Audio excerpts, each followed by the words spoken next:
வணக்கம் நண்பர்களே. சுமார் 2000 வருடத்துக்கு மேல பழமையான சிலப்பதிகார கதையோட உண்மையான வரலாற்று சிறப்புமிக்க கண்ணகி கோவிலுக்கு போலாம்னு கோயம்புத்தூர்ல இருந்து ஈவினிங் 6 மணிக்கெல்லாம் கிளம்பி பளியங்குடி அப்படிங்கிற ஊருக்கு 5 மணிக்கெல்லாம் ரீச் ஆயிட்டோம்.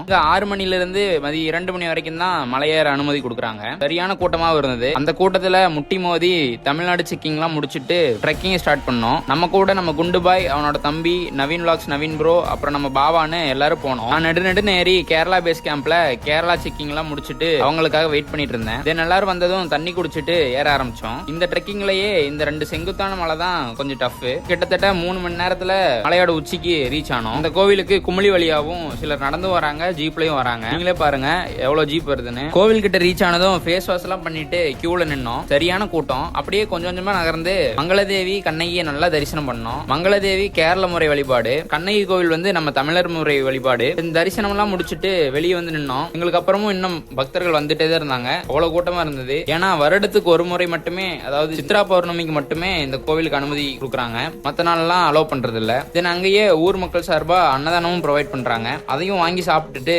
மதியம் 12-17 கீழே இறங்க ஆரம்பிச்சு 2:57 பளியங்குடி வந்து ஒரு அருமையான மரத்து நிழல்ல ஓய்வெடுத்த நண்பர்களே. அவ்வளவுதான். இதோட இந்த வீடியோ முடிச்சுக்கிறேன். நன்றி.